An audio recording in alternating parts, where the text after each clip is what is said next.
can't buy. It resides between my eyes. Walked through the fire, came out better on the other side. See, life's like a beach if you find the sand. Right now, I feel like $100,000. You are listening to Inspired Insider with your host, Dr. Jeremy Wise. Dr. Jeremy Weiss here, I'm founder of InspiredInsider.com, where I talk with inspirational entrepreneurs and leaders like the founders of P90X, Atari, many more. This is part of the Pro Podcaster series where we talk about the behind the scenes of how pro podcasters work. Today we have Colt Cabana. He is the longest, hey Colt. He is the longest running wrestler to wrestler podcast in existence, and he's been doing the Art of Wrestling podcast weekly since 2010. He's interviewed people like CM Punk, Stone Cold Steve Austin, and many more. He's been entertaining crowds around the world, literally, as a professional wrestler for over 17 years. Australia, Canada, Europe, Japan, Mexico, all over the U.S. And he even wrestles in cult underground places like Insane Clown Posse's Gathering of the Juggalos. And he's been featured on Marc Maron's podcast. And he has a cartoon version of himself as a billboard off the highway here in Chicago. Colt, thanks for joining me. Thank you. Glad to be here. Good to see you. How are you, my friend, Jeremy? Yeah, Dr. you know, it's Jeremy. funny because I don't know why I did a lot of research for this, and I was slightly nervous to chat, and I don't know why because I've known you for years. But literally years, decades. Oh yeah, probably over 20 years. You know, what I was interested in, one is I want you to describe the scene. Anyone who hasn't been to an Insane Clown Posse gathering, what is that like? Well, I mean, just to jump right into the podcasting world, you can hear me document the whole thing on Howl.fm, where I have an audio documentary about it, so you can actually hear the whole thing. This is coming up in July 21st through the 24th. I believe I'm going to my 6th Gathering of the Juggalos. I've been performing there every single year since 2010. And what do you do there? I wrestle. I wrestle there as Officer Colt Cabana. I'm a bad guy. It's kind of always funny how, as a police officer, I'm the bad guy, but in the world of the Juggalos and the Insane Clown Posse, of course I'm the bad guy. I'm the police officer. So I go there and work. They have a wrestling promotion there, but as part of Insane Clown Posse's wrestling promotion, I also get to go to their gathering, which is their biggest thing. And if you want to talk about, I know it might sound weird, you know, here you are, you know, somebody's looking or listening to a podcast, you know, about, you know, entrepreneurial, but they're the ultimate entrepreneurs. And if you laugh at them, you shouldn't. You should look at their business model, because they have their music. They've been going 20 plus strong years. They put on $1 million gathering every single year. Wow. Over $1 million to produce this thing. That's and amazing. It's amazing. Where is it? Or is that a secret? No, it used to be in Cave and Rock, Illinois. They moved it to Thornville, Ohio, and they're based out of Detroit, Michigan. And they do everything in house. They make everything happen themselves. They are such inspirations, and that's why I love going there. But you go there, it's like Woodstock for like the weirdos and the misfits, beyond. And I don't say that derogatory, right? Because I love it and I embrace it. So I'm there. It's they have music. It's like a music festival, and then there's just and then add just all these people that people make fun of and rip on their whole lives, 360 days a year, and for 5 days they get to come and they get to be normal. And I love seeing that community. Pardon the train behind me. I love seeing the community of people being in a place where they can be themselves. That's the L behind us, by the way, right? Yeah, that's the L train. We're both in Chicago, but Skype to Skype. So they come together. It's about a community, and it is wild, and there's a lot of drugs going on, and there's a lot of different interesting people, but it's about a community, and I love that community aspect of it. What do you think made it into such a cult following? Because there's a lot of bands that come through, and obviously people follow you. It's sort of a cult following with the Art of Wrestling and even the independent wrestling leagues too. Yeah, I think it's their hustle. They were just crazy hustlers, and it was something different. And I think that maybe there's something different is almost the most important thing, is that you have to stand out. And obviously they did, and they started as the Inner City Posse. And I actually had ICP on my wrestling podcast because they were in WWF. Really? And WCW. Yeah, they were wrestlers for a long time. Yeah, they love wrestling. That's why we get along so well. They started as the Inner City Posse, and then they just knew they needed something different, something crazy. And one of the guys they had on the stage was dressed as the Clown, and they loved it. And then all of a sudden, they were like, let's, Violent J and Shaggy Tudo were like, maybe we should try it. And so the Clown aspect and the gimmick was so different that they stood out, and then they hustled hard and they found their own thing and they found their own niche. And once you find your own niche, people dig it. It's inspiring to people. And I think that's kind of what turned them into, I think that was the start of the cult status. Yeah. And then you got to assume, everyone hating on them so much, everyone fights for an underdog. You know what I'm saying? Why were people hating on them? Because they're different. Yeah. And different weird, not different how society labels us as normal people, just different people from what society considers the norm. Yeah. And they still fought hard, and I think that underdog aspect helped a lot. So I think it helped. I know I look like a normal guy, but you got to understand, what I do for a living is very weird and different by societal norms. And I think, even though me and the ICP we don't have the same shtick. It's kind of this. It's from the same bubble, I think. Right. Well, it's funny you say that, Colt, because so I went to one of your matches. I think it was in West Chicago, a long time ago. I thought you were going to say I went to the gathering. I went to the gathering. No. I should wear my white coat, when I stick out. No, I went with my then girlfriend, now wife, and I don't think I warned her enough about what was going to go on. So we just kind of sat down in the crowd. And then, you and your opponent proceed to go into the crowd, and there's blood everywhere, and the camera thing is shaking, and she's freaked out. And afterwards, she's like, was that? That was real blood, yeah. And she was just freaked out for the whole night, like shaking, this is scary stuff. So yeah, it's different.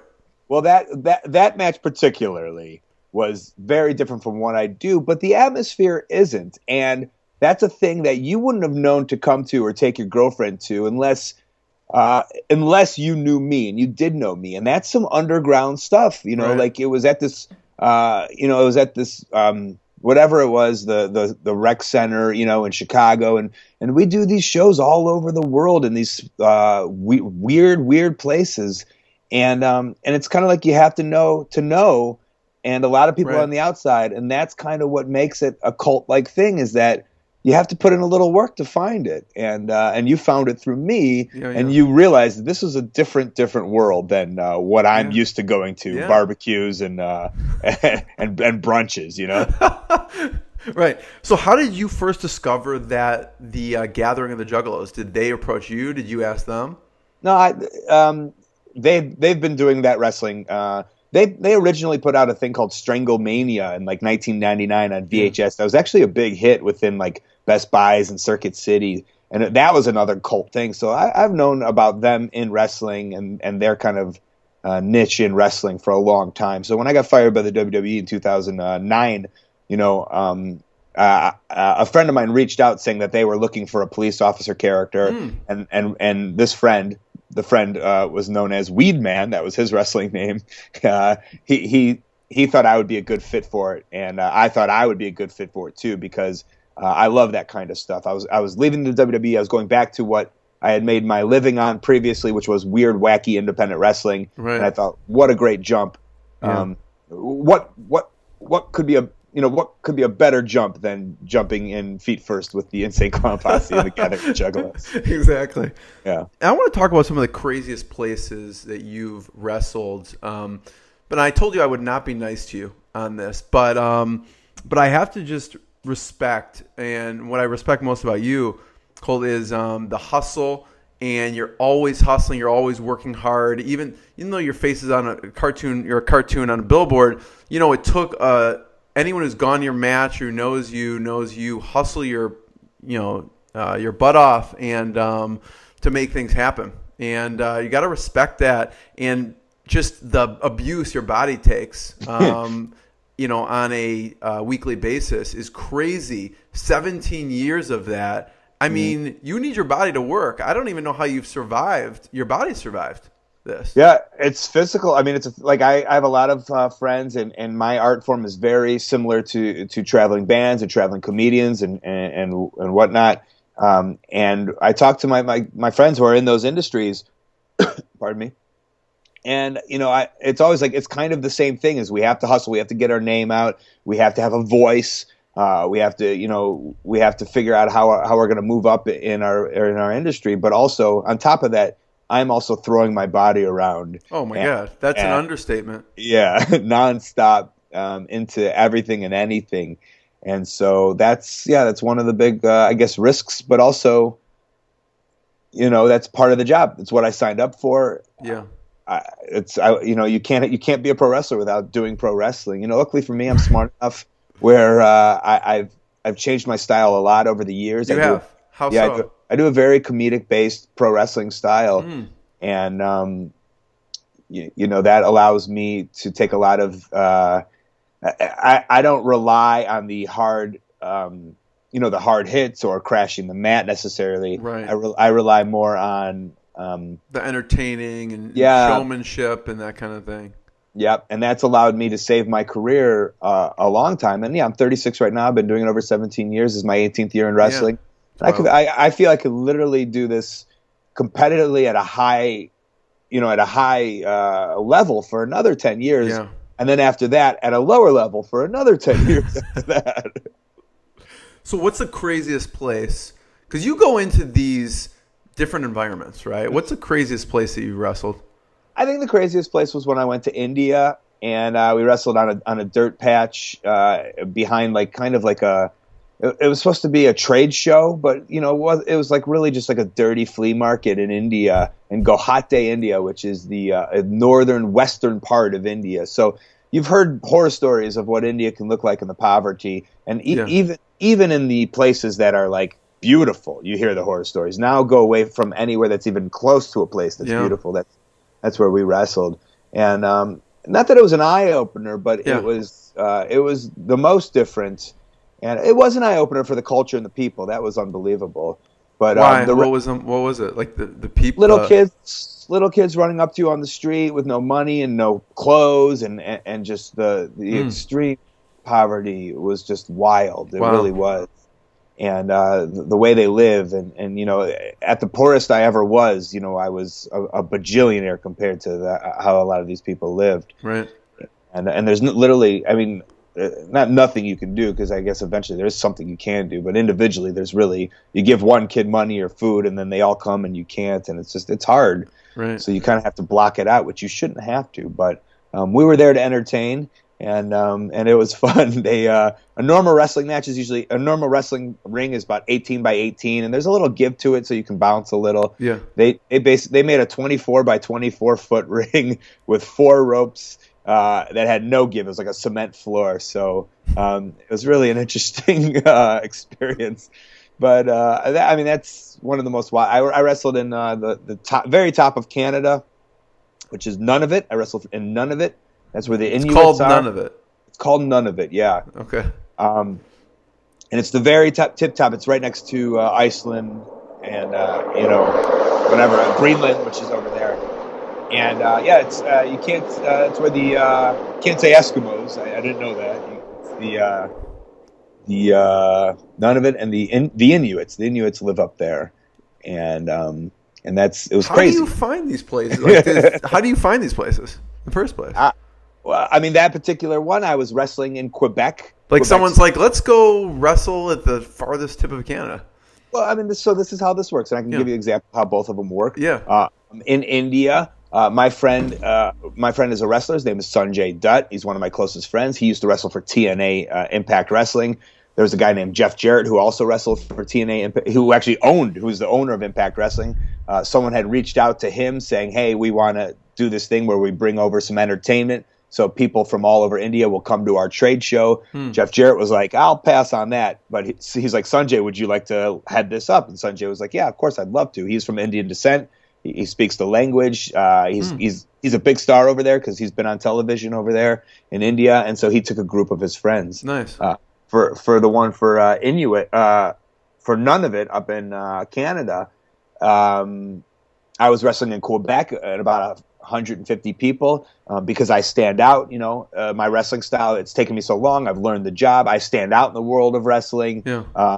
There was a guy there who lives in Nunavut, has a business in Nunavut, and comes down to Quebec City because he loves wrestling, so he wants to see the local wrestling. It's like, I love probably this. a small community. I mean, underground small community, right? Of course. It's a very small community, yeah.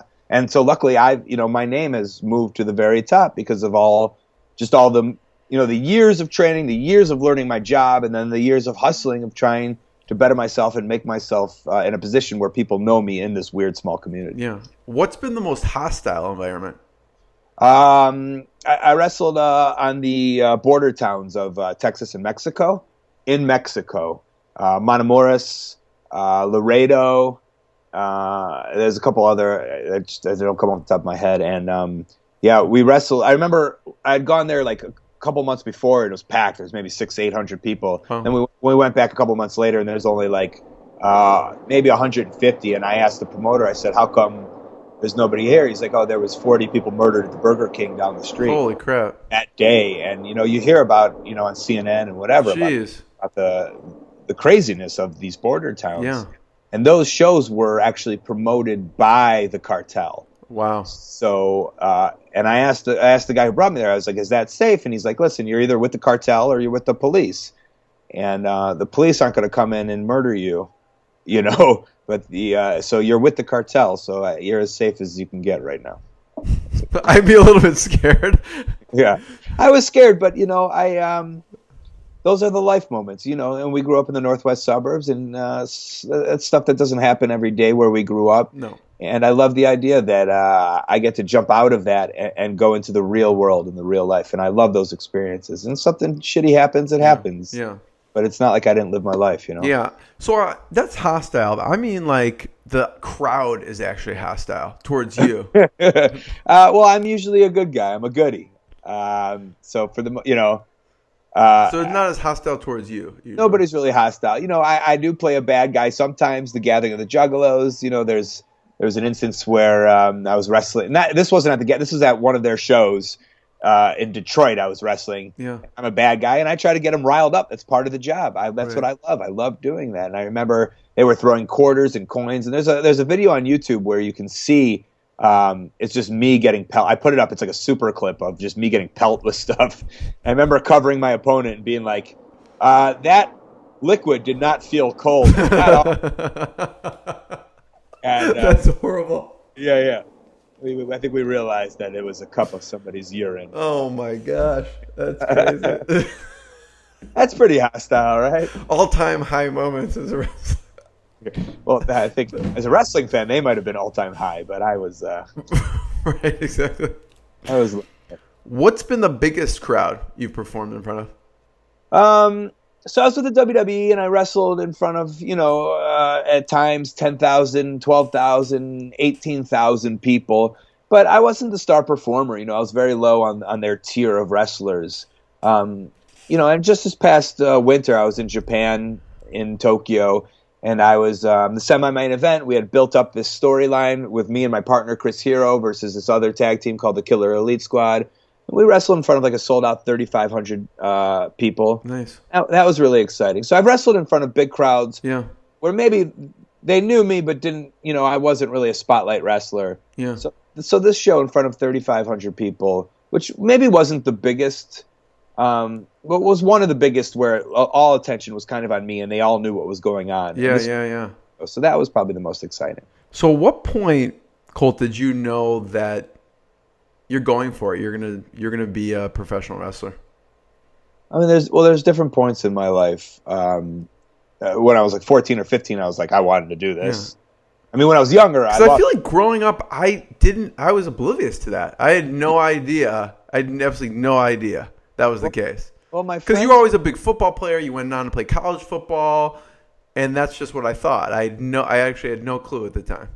Well, my friends weren't like giant wrestling fans. Yeah. That's including your brother was, Yeah. my best friend. So like, they weren't giant wrestling fans. So like, I wasn't like going to immerse them in this world that they didn't want to take part of. Yeah. So it was kind of always just like my side love. Yeah. And they embraced it and like didn't make fun of me too much about my love of it. But what did that look like in high school, junior high? Like, what were you doing that was your side, like through your side love? Like I had ordered these, like I had these newsletters that told me like the inside business of professional wrestling, and I would get it every week, and those were like my Bibles, and I would just spend copious amount of times on AOL, when it was just kind of starting. I think your email is still AOL. Yeah. So, well, my private one is, yeah. Right. And and finding a community out there because there wasn't one within my town. Yeah. So I used the internet and these newsletters that would come. Who put out the newsletters? There's a couple famous ones, but the two main ones when I was young was one called Pro Wrestling Torch. Yeah. It was based out of Minneapolis, and the other one was called The Wrestling Observer Weekly, and that was based out of Upper California. And Dave Meltzer is a guy who was on my podcast who started the Wrestling Observer. Really? And he's like the guy. He's known as like the king of the inside scoops and information on professional wrestling. He's been doing it for over 30 years. How did he get that inside scoop? Was he in with like the WWF in those days, or it was a slow weave of like. He started as a reporter, and then he got in with a couple people, then he got in with some other people, and then other people trusted him, and people wanted to give him this information so it would get out there into the world. Yeah. And he just became the guy. Wow. Like, I can't tell you how I became popular, but I can tell you it was a slow weave of a lot of things, to eventually get to a point to where I am now. So you would get the newsletter, Inside Scoop newsletters, and then what did that progress to? High school, college? Yeah, I mean, just learning about the insides of the business, what it would take to be a wrestler, what the lives of a wrestler were. Yeah. And then, I went to my mother and I said, like, after, I said right away, I want to go to wrestling school. I want to learn how to be a wrestler. At what point? How old were you? I was probably in 7th or 8th grade. Okay. And at that point, they laughed at me, I think. And then when I was, say? Yeah, I mean, yeah, okay.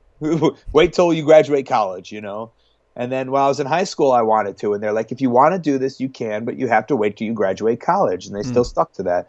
And so I said, okay, I was 18, I graduated high school. I said, all right, I can't obviously go be a wrestler now. I have to graduate college.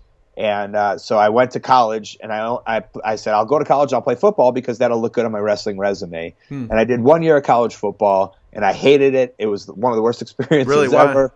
It's just bad. I was a bad I was a great high school football player. I was an awful college football player. I was probably the worst player on the team. I was a redshirt freshman. I didn't really make friends with many of the. I had a different mentality. Like I don't know what it was. Like none of the college players were really my friends. I think they were too into it, and I like realized like I sucked. Like I'm not into it like I was in high school. I'm into wrestling. That's what I'm into, and no one's into that. And so I finished the year, and I told my parents, like, I have to do this. And they were like, all right, as long as you finish college. And so I trained in between freshman and sophomore year. And then sophomore year, I started wrestling. And then I wrestled as a professional wrestler all throughout my college education. So was there a school? Because you went to Western Michigan. Was there a school there, or what were you doing to learn? I came back to Chicago during freshman and sophomore year, and I trained at a small school that was ran by a couple 25-year-old guys who had been wrestling probably 7 years at that point. Yeah, and they looked the job. They were in shape. They were tan. They were full of muscles, and I had seen them wrestle, and they were good wrestlers. And so I was like, I'll get. It was a trade school. Yeah. So what did you learn there? I learned everything. I learned how to compose yourself in a locker room. I heard how to treat other people who've been in wrestling. I learned how to fall. I learned the psychology of wrestling. I learned the basics. I learned the basics and a great grasp of the basics, which would allow me to then go into the job site and then also learn on the job, which is where I did a lot of my learning, which was going to shows, traveling, wrestling other people with more experience than me. But of course, you learn the total fundamentals, and I learned them really well where I went because the two trainers were great, Ace Steele and Danny Dominion. Yeah. So tell me about the psychology of wrestling, because you talk a little bit. And when you interviewed Stone Cold Steve Austin, he mentions the psychology of wrestling and a few people who just. I think you were talking about Ricky Steamboat, right? Who had just had like this amazing psychology, and I didn't really understand what that meant. And you're not to know it. You know, Yeah. you as a fan are meant to just come to the show and enjoy yourself. But in order to enjoy yourself, you need to be taken on a roller coaster of emotions. Like, you get that idea, right? Like, I'm going to wrestling and I'm being up and down. For and sure. Yeah, I mean, I used to watch Sure. Andre the Giant, Hulk Hogan, Macho Man, Ultimate Warrior, all those people. So if you just sat there and watched two dudes grapple around, that's just an amateur match, and it can kind of get boring a little bit, you know? Right.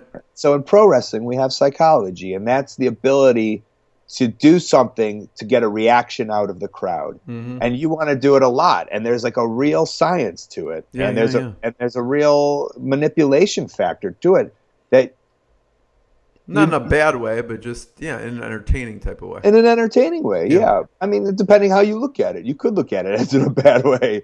You know, sometimes we leave people upset, but in the back of their mind, they're upset so much that they want to see, they're going to come to the next show to make sure that their person gets comeuppance. You know, that's psychology. And that could be a bad way, but reality, it's a good way because it's about making money. It's a psychology of making money. Right. How are we going to twist and turn this into so we can sell more tickets? You know, that's psychology of wrestling.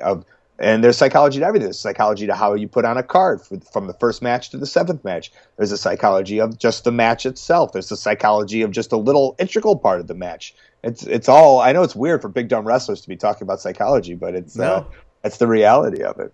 So what was the one of the best learnings, advice you got from Ace when he was training you? From Ace? Yeah. Oh man, that's always a weird question. Nothing's like rules. Just, that's just right there. How long did he coach you for? How long did you train with him for? That whole summer, which was 3 months, and then I would travel back probably once every other week for the weekend. And so, probably about 2 years, and then became my friend and my traveling partner. Yeah. And we wrestled and trained and lifted weights. So we had a really good relationship, and we still do. So he's always been my mentor. And, it's just little things here and there. I just remember, I wrestled somewhere else and I brought my match back for him to watch it. And I remember the beginning was a lot of talking and not enough action. He's like, and I was so excited about it. I just remember being like, Colt, this is great, but I got to fast forward this. It's this is so boring. And I was like, oh no. And then you realize okay, I might love it, but other people have to love it in order to sell something. Yeah. So that was kind of a wake up call, to get into the action a little quicker, or stop stalling a lot when I'm wrestling. Yeah. No, I like to hear those little things that may have made a big impression. Maybe to him, he thought it was just normal advice, but to you, it actually, made an impression on you. Who are your favorite wrestlers of all time? So I have a lot of favorite wrestlers. When I was a kid, Junkyard Dog, Andre the Giant, Hulk Hogan. Nobody really stood out as number one. It was just that whole era, that rock. Yeah, everyone in the era. Yeah, but now, like I said, I getting into it and being a part of the profession and being able to dissect it a lot. I really fell in love with 1960s and 70s British wrestling, and there's a lot of guys over there that I really love. In particular, a guy named Les Kellett, who I ended up doing a podcast about for my new Howl series, and a guy named Cat Weasel. And these are comedic pro wrestlers who don't make fun of wrestling; they make fun with wrestling, and they justify it too. So it always looks like they're trying to win a bout, but they're always having fun in the match and making people laugh. And those were two of my biggest inspirations and my favorite wrestlers to watch. What about did they teach you a lot about the business of wrestling in the school, or not as much? Or you just kind of left your own accord? A little, in terms of we were I remember one of the first things they ever said is they said, don't wrestle for free. Always make sure you get paid, you get your trans money, and you get a hotel. That was implemented to me from the very beginning. Always get paid. Your trans money is whatever it took for you to get there. If it was a car, your gas money, and get put up in a hotel. Later to learn, that's not a real thing. It is a real thing, but if you're just starting out, a lot of people don't get that. Yeah. And it was kind of interesting that I always had a mentality of no, I get that or that's given to me because my trainers were that's what you get. And maybe luckily enough for me, I fought for that in the beginning when I probably shouldn't have. But that was an aspect of that's part of the business of it. Yeah. And then a lot of people know me as one of the most business savvy guys in wrestling. And I don't know. I don't think I do have a business degree from Western Michigan, a marketing degree. But I don't think it's from that. Like I think maybe it's from being from a well-adjusted household, and that was part of that was on people's minds was money and paying bills. But it was learning. It was just being on the road and learning the business from other people. Yeah. And once I was on the road and I saw how other people had business transactions, that was just as interesting to me as the wrestling. Yeah. And I've been known as a guy, we call it the gimmick table. It's the merchandise stand. I've been known as a guy who you laugh at it. It's I love that, the gimmick table. That's what we call it. Yeah. I was known as one of the first guys who was really, really about that. And 10, 12, 15, 13 years ago, you never really saw people caring about that. And I was one of the only people at my table, trying to make money, trying to get money to live. And nowadays you go to a wrestling show and that's all it is. It's the building lined with everybody and their merchandise. Right. So that was one, from a very early beginning of me in wrestling, that was always very interesting to me. But it never, I don't know if it was necessarily taught to me. Yeah. But some of that information was given to me. I think a lot of trainees kind of went in one ear, went out the other, but it stuck with me. I was interested in it. Do you think you got that from your dad? I definitely think I got it from my dad. Yeah. Because he was an independent clothing salesman, and he never was with a corporate person or a corp. He's all about the merchandise, right? Yeah. Well, his money is totally based on how much he sells or makes. That's my whole life. That's how it was. It was never a consistent check. Yeah. And I think that came from him. I think the independence also came from him too. So because I'm independent, I don't like asking my parents for money or anything. When I got out of college, I was independent. I never asked for anything. The only way I could move up in the world was by making money. And then, I never even thought to be give me a bunch of money every month. That wasn't reality. Yeah. And so once I got out of college, I became a teaching assistant for 2 years to help support my wrestling habit, but I knew I wanted to be a wrestler. And after 2 years of that, I started wrestling full time, making about, I think I had to make about $800 a month to live. And so it became more of a business because I couldn't rely on the it's like teaching. This is survival. Yeah. Survival, yeah. And I needed $800 to live, which means I needed 4 shows at $100, and I needed to make $50 in merchandise every show or something. Maybe that was 6 shows at $100, and each one I had to make $50. Yeah. That's what I needed. And so, of course, my mind was completely business driven because I was I need this money you need to eat, so I can eat and survive and pay my bills because I don't want to ask them and I don't plan on asking them. I'm a big boy. This is how life works. How was that transition? Was it hard to go full time? It was hard. It was a little hard mentally. It wasn't hard to do it because I was doing well in wrestling at that point. I'd been doing it for 5 years. And I was well established. I was one of the better independent guys, so I was doing pretty well. And but it was hard, just I guess to make that switch of now you have nothing to fall back on type of thing. Right. This is right. Plan B is no plan B. Yeah, that's how I say. You're admitting failure. You're a failure when you say I'll have this plan B so I can suck at this one thing and then jump into the other. What's some of the best-selling merchandise? Then, what was some of the best-selling merchandise then and then now? Well, the wrestling T-shirt has always been a staple. Which one? Over here. Well, there's the you have a bunch of them. Yeah, I have a whole bunch here, and then there's a bunch on the internet that aren't even in stock right here at ColtMerch.com. You have a best-selling. Yeah, iStar Colt is probably the best one. It's a Jewish star. It says I love Colt. CM Punk wore it. CM Punk wore, yeah. He wore it on Raw, and it kind of spiked a lot of the sales. What made you think to make that shirt? I think I was looking for. I've always embraced not Judaism the religion, but Judaism the culture. I love being a part. As a Jewish wrestler, I think it's fun. I think the culture is funny. Kind of, you look at Seinfeld, Sarah Silverman-ish type style. Right. I think that's funny. Right. And I'm a funny wrestler, and so I think I was looking just for shirts, and I saw on a funny shirt site, it just said "I Star Jews," I think, and I was like, "Oh, that's funny." And no one really wrestling had an "I Love New York" type shirt, I Heart New York, I Star, whatever. And so that's the inspiration for that T-shirt. It takes some creativity. I mean, I had no idea one of your moves was the Billy Goat's Curse. Yeah. Is that a good selling shirt, the Billy Goat Curse shirt, or no? It's just one of the shirts that I have up. Like, to be fair, Yeah. I don't really keep an inventory of what I do and don't sell. I probably should. I'm at just the point of, like, if I put it out and I take them to shows, because I do about 150, 200 shows a year. So, like, what I see moving is just like, oh, I'll order more of those and I'll keep that one. And this one isn't moving, so I'll kind of push it aside. And I have a shirt called the Billy Goat's Curse. That's my finishing move. It's based off the Chicago Cubs, and it's kind of like, it's got this guy. It's a reverse Boston crab. So I was like, oh, I like the idea of having an animal, because the Boston crab, the crab, is what the move is called. So this is the reverse of it. So like a Billy Goat's Curse kind of flip. So that's one of my shirts, and it's a name of my move. But yeah, that's kind of how my merch works in terms of T-shirts. And I have my merch. Can you see my merch bag is right there? Yeah, so yeah.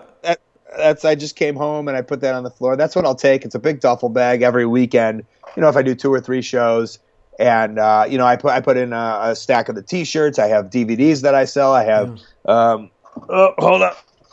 I just got these from Mexico. These are little keychains that I have. Oh, that's awesome.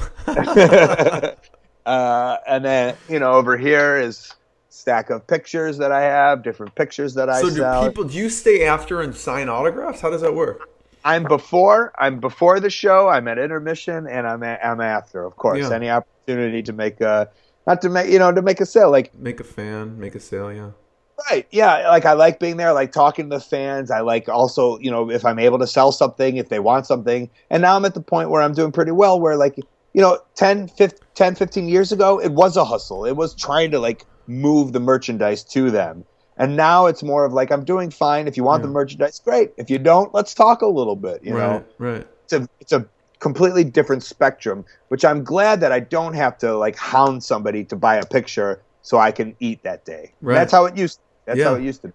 Yeah. And now it's I put out so much free content into the world to try to make a fan. If you're a fan and you want to support me, great. If you want something to be like, I love this guy's podcast, or I love his YouTube show, I love how he wrestles, great. If you don't, let's talk. If you can't afford it, let's talk. Because I've been there, and before, I would have been like, no, I need to sell something. But now it's like, oh, I get being broke. I get wanting to just meet somebody and not have to buy something, and I'm happy to do that. Right. So tell me about the Wrestling Road Diaries. When did you do the first one?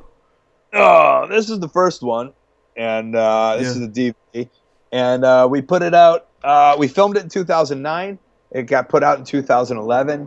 And in 2009, there wasn't. This is kind of before the podcasting boom really hit. I think 2009, 2010. It started. I think it kind of started booming. Maybe 2009ish. But no one really knew about the inside really of the wrestling of the independent road hadn't been documented. There was Beyond the Mat, which was basically about WWF, and they had a little bit of independence.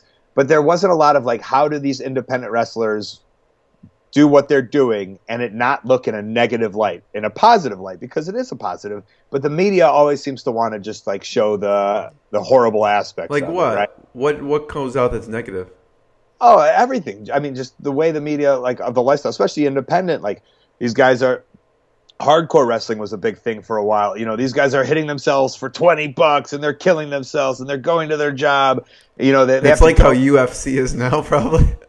Like the independent UFC. For the younger, yeah, probably. Yeah.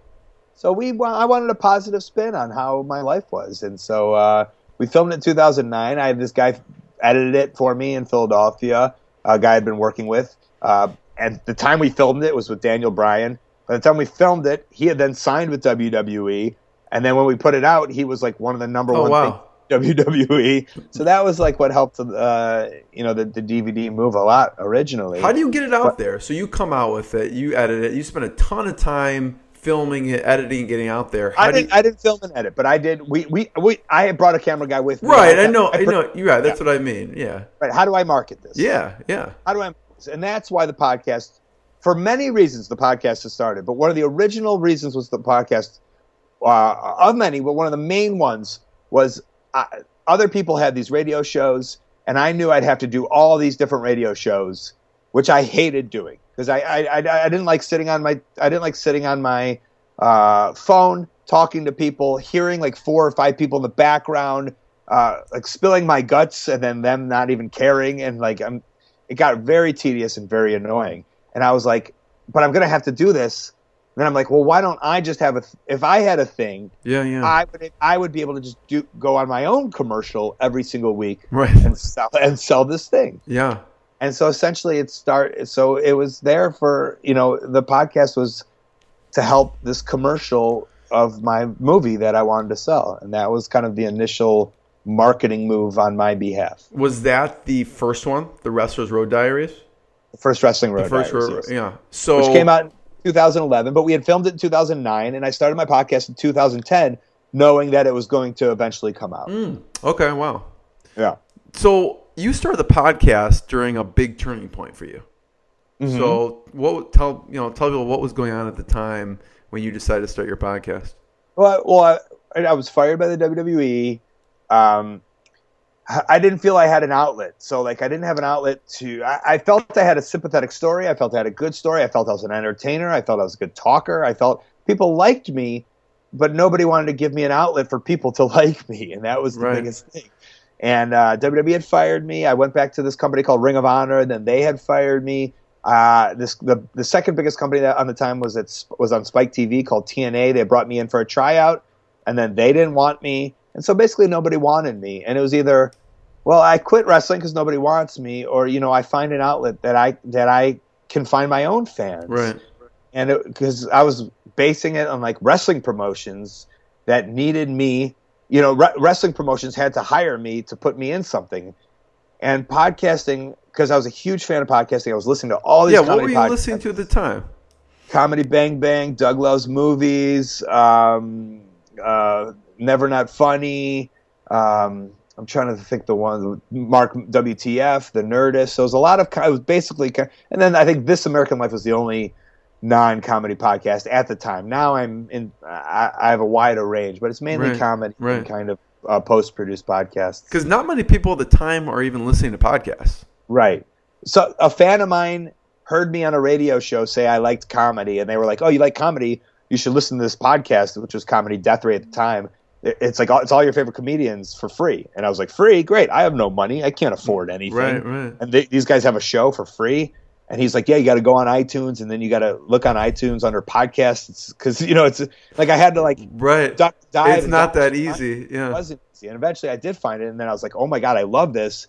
And then that took me to someone else's, and then that took me to someone else's, and then at the time nobody was really into it, and Maron's was the big one, and like I've been documented in like, there's an article in the Chicago Reader and the Rolling Stone is just like what a great influence he was. And yeah.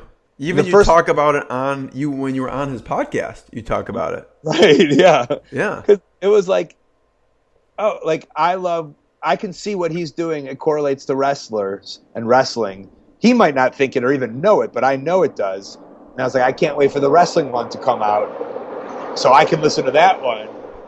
And then no one did. And I was like, oh, I guess I'll just put out the wrestling one. And that's kind of how it all came to be. And that goes another thing with the inside look at, the Wrestling Road Diaries was an inside look at our independent life. And then the podcast came out and it's like, oh, this is a real in-depth look at what wrestlers are like. Because essentially it's a locker room chat, that's recorded. Yeah. And those chats are sometimes weird or different, or we talk about, it goes on a variety of different places. Wherever it goes. And so since then, a lot now, Steve Austin has one, Jericho, Jim Ross, all these millionaires and famous people have these podcasts, and you get an inside look. But like at the time where the movie and my podcast started, that really wasn't a thing that was happening. Yeah. It's interesting you mentioned those people. So, there is a YouTube video of Chris Jericho mentioning you on it. And so then I click over and I go to his podcast. But he doesn't interview wrestlers. He interviews comedians. So it's completely different. He interviews a hodgepodge of people. Yeah. But I think it's like he thinks he's this wide scope of, which he is. But the reality, like, I know the wrestling fans, they just want to listen to wrestlers, Right. But I think he wants to have these other guys on. I don't know him. I don't know him that well, so I don't know his world. Yeah. That's what I think he's. Because so what did the first podcast you put out? Yeah. Tell me about those first. Are you just on the road? What does it look like? Well, I knew I wanted to do it. I had looked into the equipment that I had to buy, to this day, I have one of the craziest schedules in independent wrestling, and just maybe one of the craziest schedules ever amongst people. I did 175,000 miles last year on United Airlines. Yeah. Yes. I'm all over the place. I'm always in a different locker room around different people. And so I was like, I have access to all these people in person, which I like. I don't want to do it, no offense, over Skype or over telephone or whatever. I love the idea of looking someone in the eye. Face to face. Yeah, having that conversation. And so that was, I knew I had access to it. And so I needed the equipment. And then the first one, I had asked my friend, his name was Sean Davari. He was in WWE for many years. He had a great story of, moving, himself away from his family to become, and his family was rich and he made himself poor. And it was just this great story. And how he moved his way up, a little skinny, Arab kid who worked his way up, and became this big star in professional wrestling. And so he is a great friend. It was a great friend. And I was like, I'd like to try this thing out. If we record it and it sucks, I'll never use it. But if it's good, he's like, yeah, whatever you want. And it's all based on my friends. Like, so it's like, I don't feel bad. He's like, otherwise we were just sitting in a hotel otherwise. So it's like, yeah, let's record this and we'll see if it's good. So what equipment were you using at the time? Do you remember? So I had an iPod. And then I had a machine. So I use a Zoom now, a Zoom 6. I just switched over from a Zoom H4n. But I had an iPod that I stuck into a machine that would then have the mics that you could record into the iPod, and then I would take a voice memo because I remember that was easy to. If I had Wi-Fi, I could send that voice memo to the guy at the time who was editing my shows together. And so I thought that was the easiest, was I'd have it there and I could just send it via the thing to another person. Yeah. And then it's moved throughout the years. Then I realized that, like, I shouldn't be having somebody else edit it because I don't have full control over it. Yeah. So then I taught myself how to do GarageBand. And then I took the iPod and I would put it in the GarageBand. And then I realized it was too unsafe because the iPod could disconnect from the thing, and I didn't like that. And then my friend at the time, Marty DeRosa, he has a podcast called Wrestling with Depression. Yeah. And he was like, use the Zoom. A lot of people are using it. So I switched over to the Zoom. And then from the Zoom, for years I used that Zoom H4n. This is the same one that I used. So the Zoom plugs into what when you record it? Like so computer? I have a Zoom H4n. Nope. I just record on the Zoom. I have two Shure mics that I use. The same ones that stand-ups use, SM58s. I think SM58Bs they're called. And those two mics with some XLR cables. And then afterwards, I'll take the SD disc. I'll put it into my computer. I'll drag that to GarageBand, and then I'll edit from there. And now I've just changed to the Zoom 6. And then when there's the interviews on the road. That's what I'll take on the road. Yeah. And then when I'm in person, when I'm here and I do my befores and afters and my ad roll and my ad reads and just other stuff, the Howl series that I have. Yeah. I use an SM7, I think, which is the big old fat Shure mic, and then I'll connect that to my Zoom, and I'll record on the big guy. And then you put the disc right in the computer and then edit in GarageBand. Yeah. So what kind of stuff? So now you have your guest on the road, and you always do it face to face, or do you ever do it via always face to face? Always face to face. And then you then put it into GarageBand. You're now editing it. So what kind of stuff do you edit? Well, I mean, the interview is very much evergreen, and I don't really touch the interview. Yeah. Sometimes I'll take something out when somebody maybe says something that could either get me in trouble, or even I've protected people before. I had a guy in the WWE at the time that I interviewed, and he said kind of a racial slur, and I don't think he knew about it. And maybe I don't know if it's not right for me. You didn't want to just risk it for him, type of thing. Yeah, I don't want to have him get in trouble, and because he's my friend, and so I think that's the difference between me and maybe a lot of different podcasters. Is that like I'm not looking for the big thing. I'm just looking to have real, genuine conversation.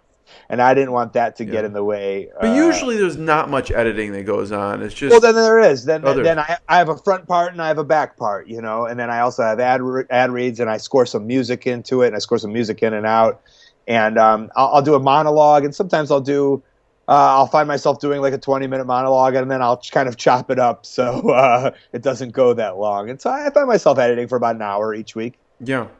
Yeah. And so... it's not a huge amount of editing, but... There's more. It's not just record it and throw it up. Yeah. No, that's what I'm wondering because some people are like, should I edit it? Should I not edit it? And obviously you have a certain editing process. Should I do it myself? Should I not do it myself? What are your thoughts on that? I think doing it. Yeah. Well, that's what I learned. Like there was just like this little like listen, like I only want to put out stuff that I love, you know, like that's been since day one because I love wrestling documentaries. I love wrestling. I love podcasts. I love comedy, you know, and so like that's why I do these comedy shows, and that's why I wrestle comedic style. I put out there what I would like as a fan. So if you're giving it to someone else and they're editing it, and that editor has a different vision, and you're like, no, that's not the vision, but you're like, I don't know what to do about it. You need to learn to do it so it's your vision. Right. That's my thoughts, you know, and so, you know, so at the end of the day, the end product is exactly what you want. Yeah. And if there's hiccups in the way, then you have to go about and find the right ways so you can do it, so you can get rid of those hiccups. Yeah. And then in terms of editing, I mean, I don't know, like, YouTube's the greatest. Like, you know, I had a friend who taught me how to do a little bit of Photoshop, a little bit of iMovie years ago. So from there, I had a basis of it. And then from there, I just YouTube, tutorial, learn this, learn that. You know, you learn so much stuff from an 8-year-old boy on YouTube. It's wonderful. I'm going to have to edit that out because I'm just going to edit it like so it's an 8-year-old boy. No. You learn so much stuff from an 8-year-old, yeah. But it's true, man. Those kids are geniuses. It is. You know, so... The process is, so once you have that final file, right, after you've edited it, you put on if there's ads on there and whatever, your music, now you have this final file. What do you do with it? I have an MP3. Well, I use this thing called the Levelator. I don't know if people know what that is. No, so you use Garage, is that on GarageBand or what is it? No, that's just an independent thing. I think it's almost, you can find it out there. So essentially, if me and my guest aren't talking at the same levels, I'll put this file in the Levelator and it'll make it so it's all the same level. So that's great. Yeah. Because that's one of the worst things is when you're listening to a podcast and one guy's talking loud and then the other guy's talking soft. So then you have to jack up the volume and then the next guy talks and it's like, jack the volume down. Right. So that's a lesson I learned. You know, that was part of the learning process is make sure that it's all one good level. And that's what the Levelator did. Yeah. And so before I throw it into GarageBand, I'll throw the file into the Levelator, and then I'll throw it into GarageBand, and then import to MP3 in my iTunes, and then I have my file, and then I wait every single Wednesday night at midnight for the most part in Chicago time, and when it's ready, SoundCloud is my host, and through Earwolf, because I'm with Midroll, they hooked me up with like a SoundCloud Plus account. And take it into the upload. It uploads on SoundCloud. I put in my title. I put in my description. I put in my tags. And I put the button. When I push the button, it goes out to the world. Yeah, they have the RSS feed. So, what about? And you put it on YouTube too, though, right? So my process. If you want to know my process, yeah. So this is my process. Wednesday night is I put it up. I uploaded it. Then I have ColtCabana.com. And so I have it on there where I can embed the SoundCloud app. So when you go to ColtCabana.com, the first thing on the page you see is my podcast. Yeah. And you can click and listen. And then below it, I have, or I think underneath it, I have the last 5. And so right away, I'll put, I'll go to, I had a guy make me a website so I could kind of do it. Again, same thing is like, I can't build a website, but hey, can you build me this website so then I can then take over the steps. So I can do it myself. Yeah. And so then I embed the video, and then I also put the picture of me and the guest, and then I put that link too, so then you can click on those. And then I'll also iMovie. I'll take it to iMovie. I'll take the picture of me and my guest. I'll put that as the image. I'll drag the clip of the MP3 underneath it, and so I'll make the image an hour long. I'll make the clip an hour long, and then I'll upload that to YouTube, and then I wake up Thursday morning, and that's when I'll start pushing it on Twitter. I'll push it on Twitter, Instagram, Vine, and Facebook, and that's when I make the YouTube link available Thursday morning as opposed to Wednesday night at midnight. Why I do that, I don't know. I feel I don't want people to get in the habit of only listening to it on YouTube. Yeah. I want YouTube kind of to be where people like find it by mistake maybe, and it's easy to click and listen to, and then they become subscribers on their feed, through the way it should be. I feel it should be listened to through the podcast app or iTunes. Yeah. And so that's usually my process every Wednesday night / Thursday morning. So do you always do it live, or do you have something that will do future episodes? Because you probably have a bunch in the bank, right? Or do you have a bunch that you've already done? Yeah, I'll bank a bunch of episodes, anywhere from like 3 to 8 episodes usually. And it's very important that I tell my guests, like, hey, I've got a lot in the bank, please, because I know what it's like to do something and then it doesn't come out for a while, and you're like, when's this going to come out? I'm giddy about it. So I let them know, like, I got a while, it won't come out for a while, and when it does, I'll put you on Twitter and I'll feed you into all of that, and you'll see it'll come out. And so I do, and then so I have those in the bank, and then every Monday, Tuesday, or Wednesday I'll record those front bumpers. So because the front bumpers is what's happening in my life, and I want to put that out there. I want to tell my story, because every week I have something crazy happening, or something to plug, that too, or something happening going on, and so that's another business model of a commercial. But I don't push it so much as a commercial. I try to tell it in a story, or tell a story or a monologue, and I intermingle the stuff that I'm trying to push from a business sense, and then I'll do that the week of, and then I'll mix it together. Yeah. So you save that the week of. So then the next morning you'll put it on all the social media, and everything like that for that episode. Mm-hmm. Yeah. Wow, it's a lot of work.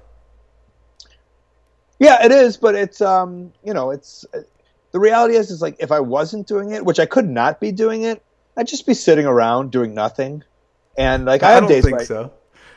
I mean, like, that's my business, I mean, because you're so busy, right? Like, let's say you go to Ireland, right? You're going to Ireland soon, right?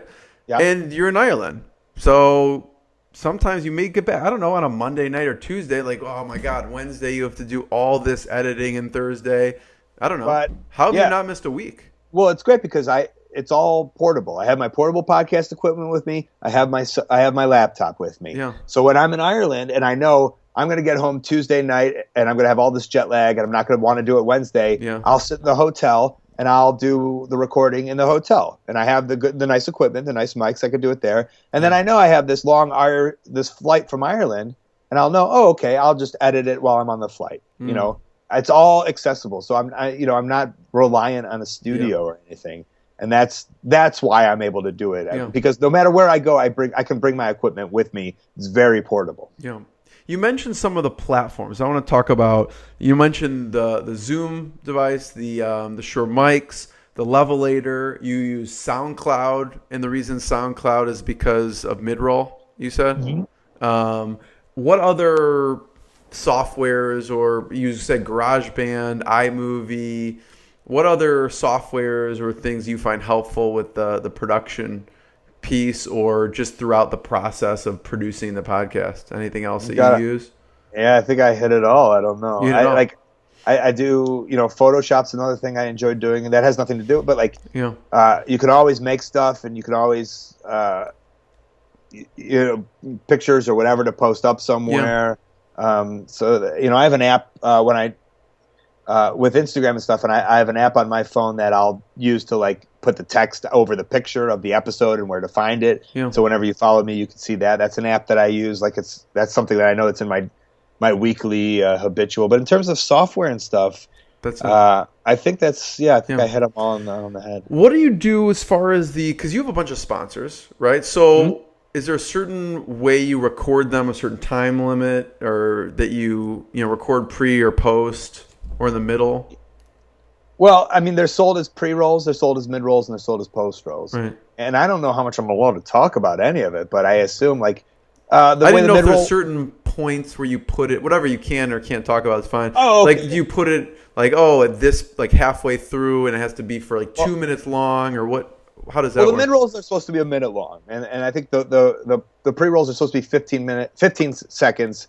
Or now they've moved to kind of like 30, anywhere 15 to 30 seconds. So, but I never want to chop up my conversation. Right. And that's Marc Maron did that, and the Nerdist does that, and Pete Holmes does that, and like these are guys that I like their shows, and I like how that's done. So I'm the same way. Like, I like that, so I don't want to do that. So that's kind of why I have the sections of the beginning, the monologue, and then in between the monologue and the long conversation, that's where I'll put my mid rolls. And also, it's very it's formulaic, and so that's where the fans know. And so, like, if they want to skip over it, they skip over it. Yeah, they know where it is. Can't force anybody to listen to anything. And also, like, I have a song of the week, and I play an independent song every week about wrestling. And so, like, if they want to listen to that, they know that's what's going to sponsor the song of the week. And then after the song, sometimes there's if I have another mid roll, I'll put that after that. And so usually they're a minute. And at first I found myself trying to stick to a minute on the dot because I was like, that's what they're paying for. That's what they get. But then, the last couple of years, if it goes a minute 15, a minute 30, whatever, because sometimes I'll go on a tangent and I'm like, well, that's kind of part of the show. And that's why they're advertising with podcasts. Because you're a personality and you're going to put your personality into it. Yeah. And so, and then they'll be happier with me because they get a little longer time with me. And I should be wanting to make these guys happy because, in a way, these guys have changed my life by paying me to podcast, which is crazy because I did this for free for years. Yeah. How many years were you doing it for free before you actually got paid? Maybe 2.5 or 3. I can't remember the exact date. Yeah, I think 2013 they came a knocking. And the only way they came a knocking is my friend Marty DeRosa opened for the Sklar Brothers, who are a comedy duo. They've done Madison a lot. And I went and did their podcast because they do kind of a sports/comedy podcast. And they were with Earwolf, and I'm a wrestler, so they're like, let's have this wrestler on. And I'm a big fan of theirs, so it kind of just worked. Yeah. And then the next day, like, I tweeted my fans, and then all of a sudden they got all this traction. And everybody at Earwolf were like, who the hell is this guy?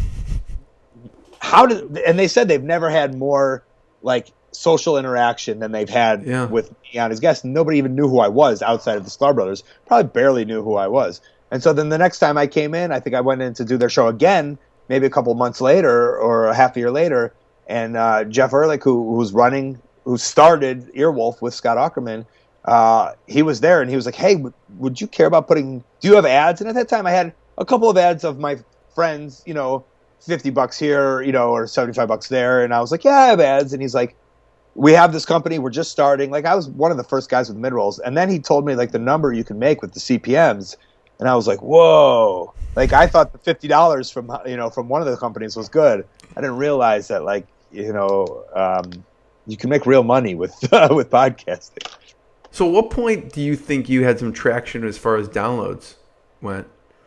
I mean, the good thing is that, like, I didn't go into it, like, thinking about downloads, No, I know. That's what makes it work. And you do, that's part of it, right? You didn't start off doing it because of this reason, but because of your passion and what you do it for 2.5, 3 years, not really expecting anything. Right? I mean, just did get traction on your video. I mean, you want to promote the Wrestling Road Diaries and some of your merchandise and things like that, and I want people to know me better because I think I'm lovable, So that's the only way to do it. And then because I'm doing it, like, I'm having such a blast talking to my friends, getting, and then they'll be like, oh, I got all these tweets from these fans. I'll be like, and that made my heart, like, happy. Yeah. I had some friends that, like, they don't know much about social media, and then they've never really put themselves out there. And then all of a sudden, when I give them this platform, and then all of a sudden they make all these new fans, and, like, that means the world to me. Yeah.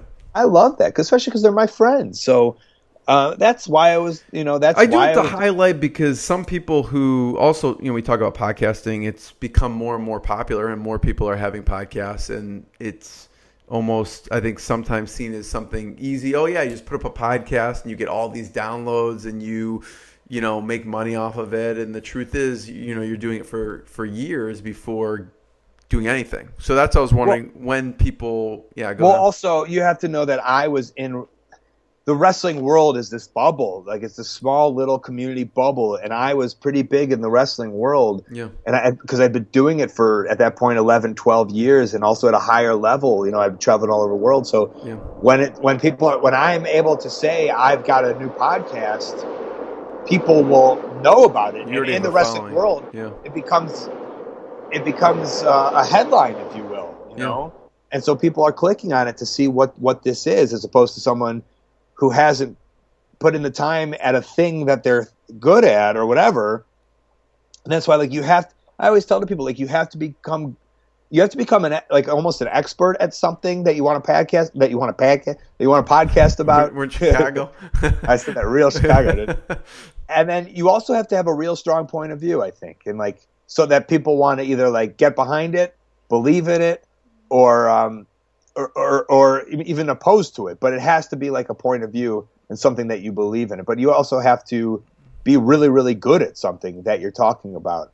Otherwise I don't think people will mingle around it. Yeah, gravitate.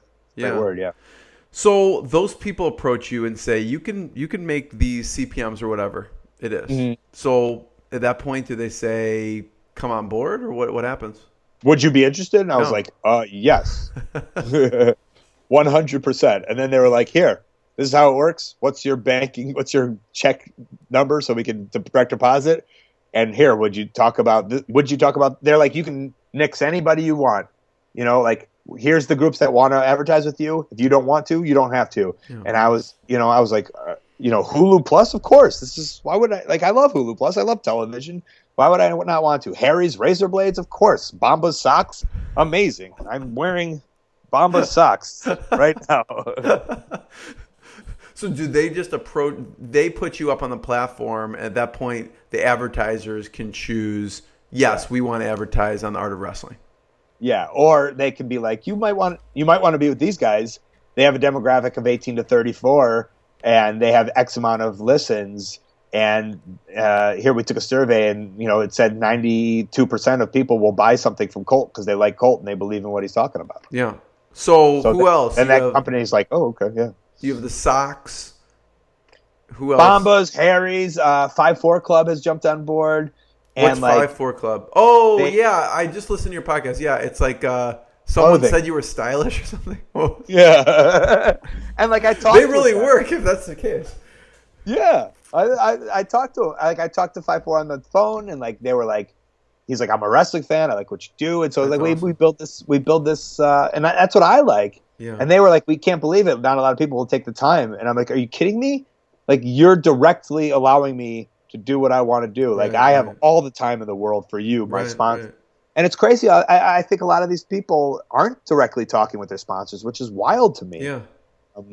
Because I want to have a relationship with them. I want them to like me. Right. So when it's up for renewal, they're like, yeah, Colt's great. What a great guy he was. Even if his numbers aren't coming in, we like the human being Colt. We will still pay him to put, our advertising. It's about relationships, yeah. So who else? So Harry's, and then who else? Squarespace, which they kind of do everybody. I have an independent one. It's called Pro Wrestling Tees is the big one, which is a company that I helped start.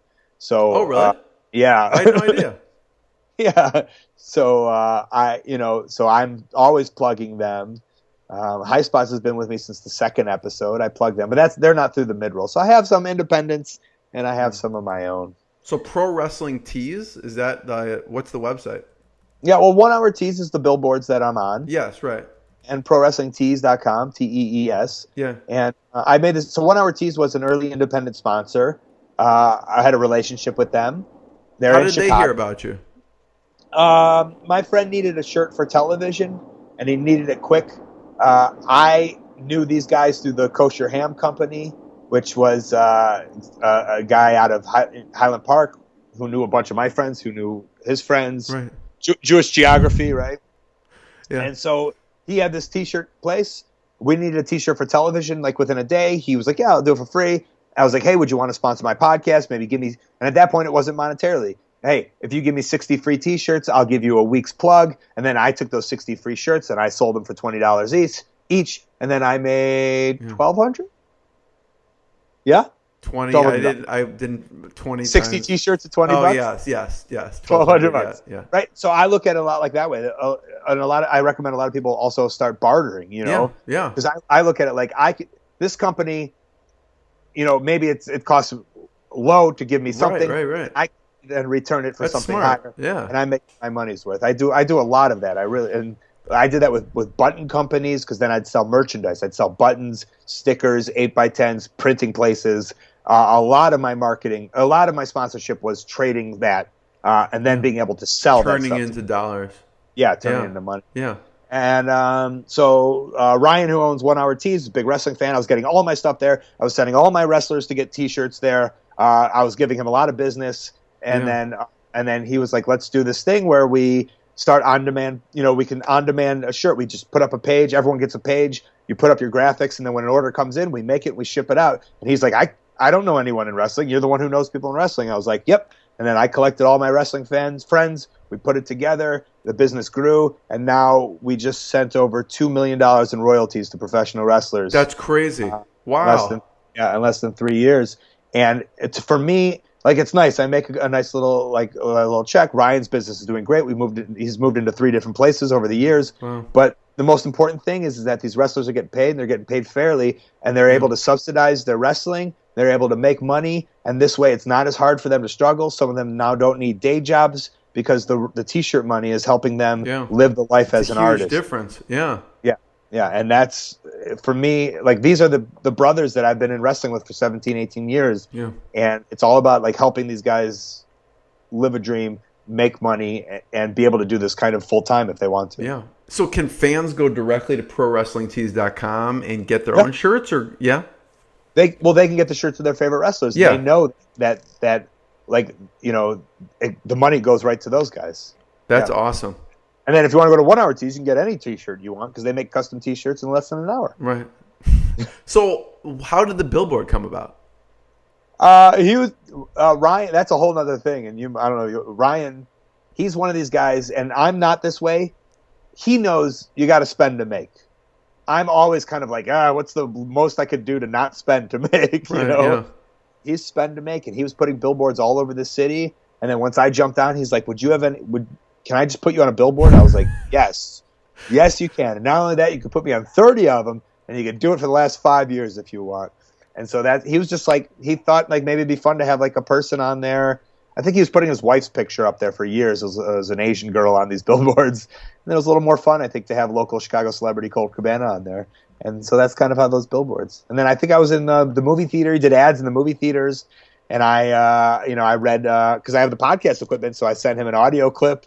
And I read, hey, you're going to see a great movie, but afterwards, come on down to 1 Hour Tees on Damon Street. That's Chicago. awesome. Yeah.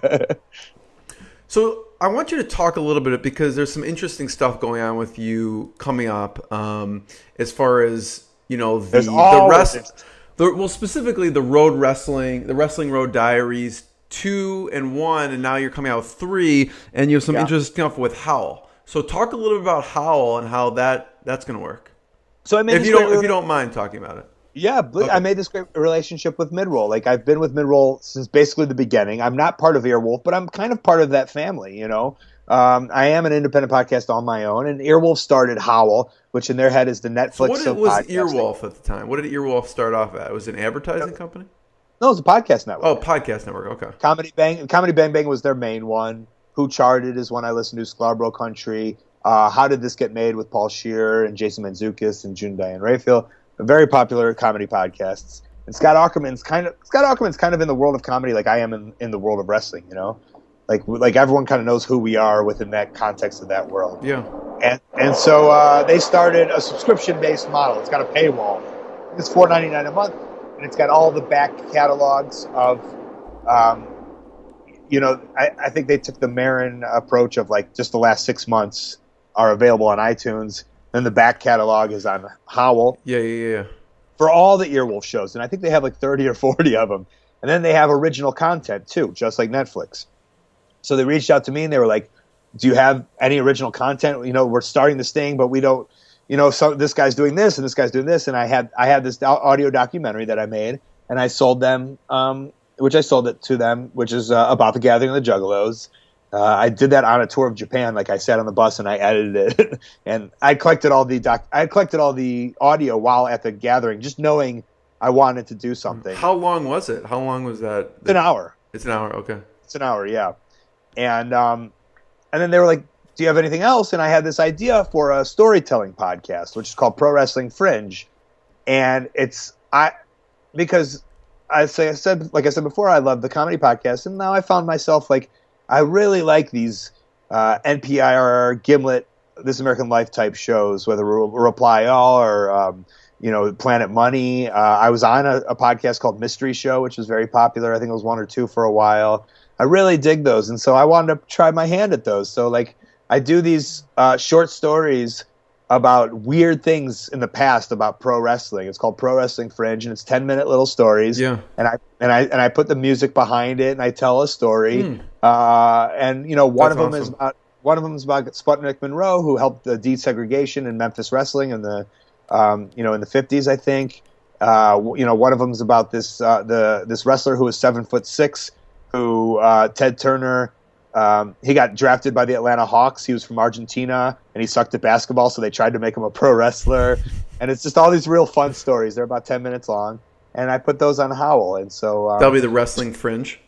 Yeah, it's called Pro Wrestling Fringe. Pro Wrestling Fringe, yeah. Yeah, you can sign up for Howl. You get a free month with the offer code COLT. That way you can just listen to it, and then I always tell my fans, like, hey, listen to it, and then just quit after a month. I don't care. Right. Try it out. Yeah. Yeah, it's free. It's free. So is it howl.com or what's the website? Howl.fm. .fm, okay. Yeah, and it's an app. Howl.fm. All right. Yeah. I think your code for everything is Colt. So like 1 hour tease, sometimes they put wrestling, yeah. Oh, really? Which I don't like. I think everything should be Colt, but sometimes they have wrestling in it. Much easier. Yeah, I think so too. So then what's going to be coming out on Howl? So you have the new series. So I have three episodes already up. Okay. And now I have 3 new episodes. Yeah, I see it right here. Colt Cabana's Pro Wrestling Fringe with the folding chair and the towel over it. Yeah. Yeah. So I hear Gathering of the Juggalos. Yeah, there it is. Yeah. That's awesome. So June 20th. On June 20th, we're going to be putting all my back catalog on Howl for the Art of Wrestling, and then also 3 new episodes of Pro Wrestling Fringe. And like I said, I use the offer code COLT, and those are really fun. And so that's I've been doing my show Art of Wrestling for 6 years now. It's and crazy, so right? Wow. I wanted, I thought it'd be fun to use what I've learned with editing and techniques and just being in the podcasting industry to try to touch upon something else. And so this is me, and this is something that I don't think is being done in wrestling. So when I started the One-on-One Wrestler Conversation podcast, it really wasn't done, and now a lot of people are doing it, and now this post-produced style of podcasting is not done. You're going to the next thing. Like at that point, that was new, exciting. No one was doing it. Now more and more people are doing this type of thing, and you're already looking at what's next. Yes, exactly. And yeah, the Art of Wrestling is my staple, and I don't see myself stopping anytime soon. Because I still enjoy doing it. But it's not like it's ahead of the curve or anything. So it's got its place. And so now this is kind of a new thing, and I can do this again. I can do this while I'm on the road. I can write while I'm on the road, while I'm in the air, while I'm at a hotel. I only wrestle for 20 minutes a night. I have a lot of time in between all that stuff. So that's where I can do all this stuff. Yeah, but you're probably there a few hours ahead. You're probably signing autographs and talking to people, and there afterwards too. Yeah, but during the day, I got to work out, and then I've got all this time to do all this other stuff. That's how I got it done. What's your schedule look like for people? I mean, you are a professional athlete. I mean, you have to work out and you have to maintain your body. What's your workout and eating regimen? I mean, I'm always interested in the health related things. If I'm home from Monday to Thursday, let's say I'm home Monday to Thursday, and I'm on the road Friday, Saturday, and Sunday, and then I get home Monday night. Like I'll try to work out Monday, Tuesday, Wednesday, Thursday. Then I'll try to find a day on the road somewhere to work out. So that's when I get into the gym. Yeah. And then what's a workout? Like 1 hour, 2 hours, a half hour? Okay. I'll do cardio maybe in the beginning for 20, 25 minutes, and then I'll go work out a body part. Yeah. That's usually that's my routine. You have a strict eating regimen? I mean, I try not to eat like an asshole. That's what I tell people. I don't know what that It's So just no like, hot dogs is what you're saying? Like, yeah, what do you yeah, mean? yeah. You know, like I have a very boring chicken and protein bread and protein powders routine. You know, high protein, low carb, stay away from sugar, refined sugars, and unnecessary carbohydrates. And if I can keep on that, then that's kind of that's a good routine for me. What, Colt, so for the podcast, right? What has been, I mean, it's obvious the most popular episode was obviously with CM Punk, I'm assuming. Mm-hmm. Yeah. What was before CM Punk? What was the most popular episode before he came on? There was a bunch. It was when I got, I had not access, but a lot of my friends were in WWE. And WWE didn't know what a podcast was. Yeah. So it just all went under the radar. And I was getting all these WWE wrestlers, and they weren't doing any other podcasts because no one knew what a podcast was. Yeah. And never had they heard a conversation like this, like that we would have. It's one thing to go into a radio station and do a 10-minute bumper, like, hey, we're on the road this week, come to Buffalo, it's going to be great, blah, blah, blah. But it's another thing to really dissect, like, why somebody gets into wrestling, what their motives are, when they were scared, to do whatever. And so those were the conversations I was having. So there was a couple, there was like The Miz was on, and William Regal. I had a 2-part conversation with William Regal. That might have been the big one, was because he's this like well-respected wrestler who was in WCW and WWE for years and didn't do a lot of stuff where he like inside information stuff. And like he was a friend of mine and he wanted to do it. And so then we did. And all of a sudden, like people were hearing these stories that they had never heard before, and were intrigued by it and didn't know a lot of this information. So information was getting out there that they didn't know was available to them before. And so a lot, and these guys are big stars. They see them, they see him on television every single week. So to be able to have this access was unbelievable to a lot of people. That's when it started picking up. But remember, Punk was on the second episode ever. So while he was like the champion, so that was a big boost too. Like second, but like the podcast wasn't ready to be good then. Why? Because I was finding myself. I was finding out how to do it. I wasn't in a groove. I was just kind of. It was in a real figure out process. Not necessarily in the conversations. The conversations were good, but the equipment and the editing, all the technical stuff. And the technical stuff. Yeah, it wasn't good yet. With the CM Punk, when did you first meet him? We were. I was 18. He was 19. I mean, was this in Ring of Honor, or where did you? It was in Chicago. We trained together. Yeah. Did you know, like, when you guys, obviously there's a lot of people who don't make it or don't continue with it. At that point, did you know each other was going to be higher and that you were talented? Is that, you know what I mean? I mean, I don't know. Like, it just all kind of went on, like, we were just doing it. I was just doing it. I was just trying to wrestle. It wasn't like a goal to make it to WWE or whatever. It was just like wrestling, doing what we wanted to do. Yeah. And eventually it was like, we can do this for a living. I can do this for a living. That's kind of all I saw it as. Like, I just want to keep on doing this for a living. Like, it's not about going to WWE. It's not about getting a podcast. It's not about, it's not about being a TV star or a movie star. It's just about being able to do this thing and not have to do anything else. Yeah. Yeah. So I also don't want to, you're a good conversationalist and these people intimately. So for people who are podcasting, have there been any points where there were, I don't know, low moments of a podcast, but mishaps or like embarrassing moments? I mean, like, so I did an episode with Bill Goldberg, who's a very famous wrestler. Yeah. And we had this kind of interact. First of all, we're two of the highest profile Jewish wrestlers, him way more high profiler. There's not many Jewish wrestlers, so therefore I'm a high profile Jewish wrestler.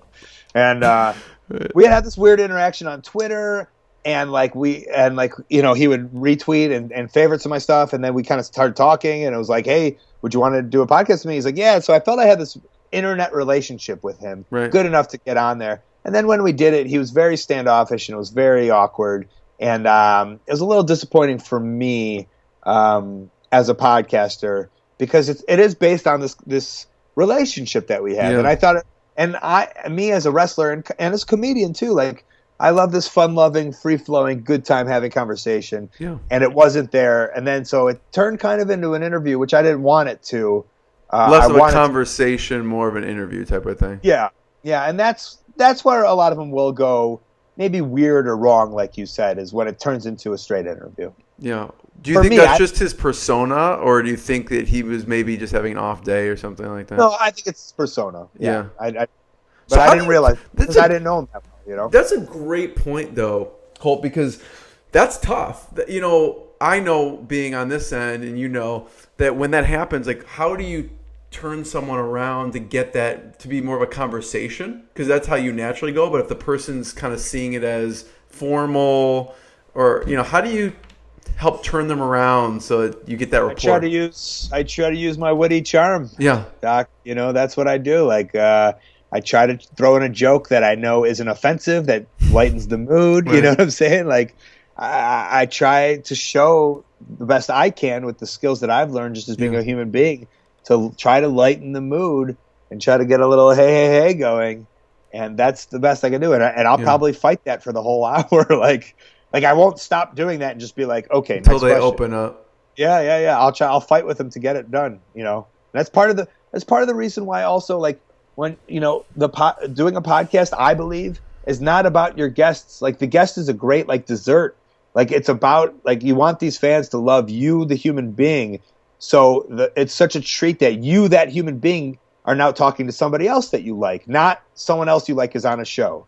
Like, you want them to click in for you every single week and nobody else. Yeah. That's the most important thing that I found, is I can't be dependent on my guests. I get great guests, and I realize the value of great guests. But most importantly, I want this listener to be a fan of mine. Yeah. So even if there is no guests, they get to hear me for an hour. What a treat. Yeah. So big lessons to the podcast community. You're, I think, are you doing the awards ceremony at Podcast Movement, or what do you doing? Last year I did the awards at Podcast Movement in Dallas, and it was like so much fun. Like, they wanted, like, Dan, the guy who's kind of running it, he wanted kind of like a more like, hey, showmanship type of thing, as less of like a square guy, I guess, you know. And so he's like, oh, pro wrestler would be great. He picked you, that's perfect. You know. And like, I'm in the podcast world, and obviously, you know, there's a little razzmatazz to me. And the best compliment I got was when Adam Curry came up to me, the Podfather. I don't know if you know your podcasting history. Adam Curry is known as the Podfather. MTV's Adam Curry, right? You know him? Yeah. Big hair. He is known as like the guy that started the first podcast. I didn't know that though. Yeah. Yeah. Google that guy. All right. He was just like, "You're great." He's like, "I've been to so many of these, and they're so boring and dumb and dull." He's like, "You're great. This is so amazing. This is flowing. That's all you could ever ask for." And I was like, "Podfather, thank you so much Podfather. to have your blessing." And so this year is in Chicago, and I think it's the 6th through the 8th. And like, I only got to do the awards last year, and I didn't get to stay for the next 2 days, and I was like kicking myself because there was like, why? Because you had a show. Did you have wrestling? I had to go wrestle. I had to go on the road. Yeah. And this year they're during the week, Wednesday, Thursday, and Friday, and like, I'm able to stay for like, there's going to be all these, like, last year there were all these unbelievable people from the world of podcasting, and there was all these seminars and all this stuff, and like, I was kicking myself that I didn't get to take advantage of any of it. So this year I'm so happy that it's around the corner from where I'm at. And I get to go to all these things. And you're going to go to all of it? Hell yeah, man. Like, just, you know, I get it for free. So it's like, right. You know, I can just take advantage of it. Why would I not take advantage of all of it? So big lessons. What were you going to say? As a, not like as a, hey, I have a podcast, but like, I want to learn. Right, of course. Yeah. So what are some of the big lessons? You know, obviously that's why we talked. Obviously, I'm intrigued by your story. I only know bits and pieces. Now I know a lot more, and it gave me a chance to actually study you as a specimen for the last few days. But big lessons that you're like, Jeremy, you need to include this in your talk to the podcast, whether advanced or beginner or whoever. What are some of the big lessons that are important to you? Like that one you just said, I thought was brilliant, actually.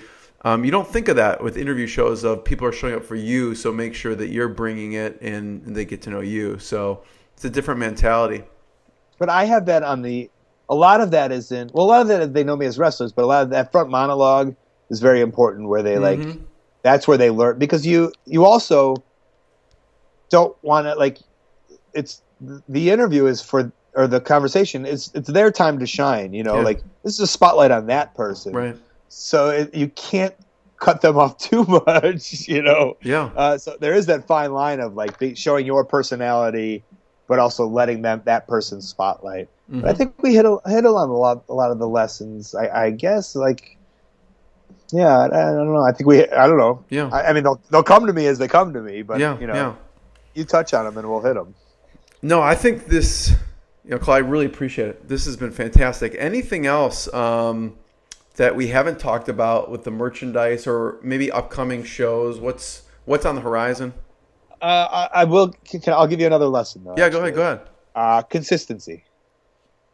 Consistency. Hell yeah. Is the most important thing. My show comes out every single Thursday. It has for the last 6 years. The people know that. Even if they don't subscribe or they lose their thing, or they sometimes now with like Hulu and all this stuff, I just cut my cord on my cable. Like, I'm not sure what time some of my favorite shows that I used to watch are on. I don't have DVR anymore. So I kind of forgot, but I know they know every single Thursday there will be an episode from me, and I won't let them down. And so that's how you gradually gain this audience, slowly and surely. Is it'll always go up if you're consistent with with your work and everything, but also like the time that your show comes out in the day and that kind of stuff. That's very important, is to get that scheduled, make it scheduled listening. Yeah.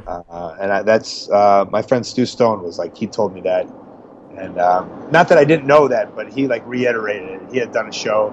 He'd done a live webcam show called the Sunday Night Stew for years. Every single Sunday, everyone knew, hey, I got to go and see that. And then he also has a podcast, TSM Radio, that comes out every Tuesday too. Same way. In terms of me, I need to put it out because I'm always hustling. I'm always pushing something. So Wrestling Road Diaries 3 is coming out soon. September 1st is when we're going to ship it. I have a merch store, coltmerch.com, or just everything's available at coltcabana.com. Well, it's coltmerch.com, I think. Colt, it forwards when you go to the coltcabana.com and you go to the merchandise, it goes to coltmerch.com. Yeah, but that was another thing that was important. Like, I had to learn, like, that, make sure everything is at coltcabana.com so they can, like, I have a lot of stuff. I have a lot of websites and a lot of things. You do? Yeah. A ton of websites. And wrestlingroaddiaries.com is another one. But, like, you can all get it. If I only have 1 second to send someone somewhere, coltcabana.com. And so a lot of people are ditching the Facebook and their Twitter, or they're ditching a website for Facebook or for Twitter or for Snapchat. But I think there's something in that hub of just, that hub of coltcabana.com. You can go to one place. Which will take you everywhere for whatever you want. Wrestling Road Diaries 3. It's called Fun Equals Money. It's a look at the inside look at comedy wrestling and a lot of the psychology talk that we talked about, which has never, I felt, really been documented before. Yeah. We document the psychology of why we do stuff in a wrestling match and why we liked it and why we didn't like it as a performer. And that's all done through comedy wrestling. It's like the behind the scenes inside look at the stuff. Yeah. Well, that's what the Road Diaries are. It's a behind-the-scenes look. Yeah. And although comedy wrestling might sound funny and silly, and when we're performing, it's all laughs, you'd be interested to see what's going through our minds as performers outside of the ring. And so that's the third installment of the Wrestling Road Diaries, and that's available at coltcabana.com. And then I have shows everywhere every single weekend. You're going to Ireland. You're going to Ireland, right? I'm going to Ireland at the end of June. I'm going to Edinburgh all of August. Wow. I'm going to London at the end of July. Jeez. Last year I did 4 tours of Japan. I did about 3 months in Japan. And I just travel the world as a wrestler. And like every little small town, anywhere lives, I've probably been there, So any people in mind for future guests that you want on The Art of Wrestling? I'm always thinking. I always have it. It's always who? going through my head, and it's like the hardest thing ever. And that's if you want to know the only stress and the only reasons why sometimes I'm like, I can't handle this, is the idea that I have to map out who's going to be where I've been. And if I've had so many people, I've had over 300 episodes. It's like, I'll go to these shows where back in the day I'd go to these shows and be like, I could have that guy or that guy. Hey, want to be on my show? Hey, now it's like, fuck, I've had everybody. So that's a lot of stress of like having to have people on my show. Who do you want on? Any top 5 list of no? There's just guys that I'll go and that I know I'll be shows. I'll have shows with, and I'll have them on eventually. And I do live shows too, which are a lot of fun, which helps break up the monotony too. So like just these past 2 weeks, I did a live show in Cleveland. I did a live show in Scranton, Pennsylvania, and I did them in conjunction with the pro wrestling show. So it's not about making. You mean money you did a live interview? Is that what you mean before the show, or what? Yeah, I had an audience. Yeah, and then I would bring up like 5. Like I'd say to I'd have 5 wrestlers on. I'd say, hey, we're gonna just chat for 10 minutes, and so that way I make an hour show because I have 5 wrestlers on, 10 minutes each, and then I do a pre and a post live there. Yeah. But that turns more into almost. I have to explain to them that that's kind of more of a talk show and less of an intimate deep down look at our souls, where it's like I'm looking for kind of laughs and entertainment with the crowd. But I love doing those because if let's say I've had you on my show as a wrestler, I'm not going to have you on again probably, but I want you to be on so you can plug stuff. So these live shows are a great way to have returning guests on for like little ways and plug stuff and let people know what's going on out there. So Colt, I always ask, since it's Inspired Insider, and 2 things. One, what's been the lowest moment, and what's been the proudest moment? What's been the lowest moment, and how you pushed through? Being fired from WWE was my dream. That's what I worked for years to get there, and there were so many aspects to what it was such a big machine, and it was such a big the way they worked. It was such a giant corporation that they, it made me realize how if I ran a business, how I wouldn't want to run a business. And essentially now I run a business. Yeah. What's an example? What do you mean? What was one thing that you did? You wanted to do the opposite? And if you get in trouble for saying it, don't say it, obviously. But it's like, I don't think they got to know their talent well enough. They hired these people and they gave them the idea of you might be we know you're good enough to, and eventually be a millionaire and a billionaire. And then they didn't get to know the people who they were inside. And it's a little bit of what inspired me to do the podcast. Is I want people to know who these people really are. And I didn't feel that, Vince McMahon I had a 5-minute conversation with. The guy below him I had didn't even talk to ever. And that was the guy who fired me. You know what I'm saying? So it's like they didn't even know who I was. Yeah. And I'd worked so hard. I worked 10 years to get to that point. And all it took was somebody looking on the thing going, who's that guy? And someone else going, oh, I don't know. And then I was fired the next day. And they didn't know all this stuff that I could bring to the table, to which I eventually brought to the table for myself. Right. So it's almost like, in one question, the lowest point was what brought me to my highest point. Yeah. Because I realized that I had value, that no one else was going to realize it. I was the only one that was able to bring it to the table and show the world, as if I did it myself. And I made it. I realized I came to this, it was a wake up call. Is that no one's going to want you to be the best you can be except you. You're the only one. You have the most. Invested in you. And of course, and I don't blame those guys. They're looking out for their own thing. Right. Of course. Now I'm looking out for my own thing, and that's me and my industry and in my business. And I know, I want to be nicer to people below me, but there's really nobody below me. You know what I'm saying? So it's kind of just me. And so this idea that I've done this kind of, with the help of all the fans and everything, but I've done this kind of myself because I believed in myself the most. And that was thanks to the wake-up call to my dream being taken away from me, and now realizing that I had different dreams and I have different aspirations. How did they give you a reason when it happened? They gave me a stock line that they were giving everyone at the time, which is called "Creative Has Nothing for You," which is their creative team comes up with ideas, and they say, "Sorry, creative has nothing for you." So you can see on YouTube. Me and my friend Marty DeRosa, we started a web series called "Creative Has Nothing for You," and it's it's a comedy show about different. It's about me, the wrestler, talking to the management. Marty plays the management, and that's kind of how I went into all of it. I went into it. You could tell, just that idea. You could tell I was pissed off. And I was ready to. I had a chip on my shoulder, and I was gonna use comedy as my defense mechanism. And that's kind of how I've worked this whole thing. And I was driven to prove people wrong, And just in the idea that that's how they fired me, saying creative has nothing for you. And then I started a web series that's called Creative Has Nothing For You. Kind of sums it up. What is it like when you get there, though? You know, because you get called up to the big leagues, right? WWE. Because I remember it was in Kentucky, right? Yeah, they moved me to Louisville. Because I think I was in Louisville at the same time, maybe around the same time. And you had just moved back, but you knew the area very well. Right. Yeah, they moved me to Louisville, and then they moved me to Tampa, and like those were their developmental leagues. So they signed me to a contract. The day they offered me a contract was one of the greatest days of my life. Yeah. But then I knew like there was a lot of work going forward. And then the day I had my debut match, that feeling cannot be taken away from me. Everything afterwards was awful. Yeah. You know, it wasn't good. My career did not go well. But the idea that they were like, Colt, you're on the team. It's amazing. Yeah. Go have your first match. You know, was such a wonderful feeling for me. And that feeling was great. You know, a lot of stuff around it wasn't, but I'll always have that specific feeling. Yeah.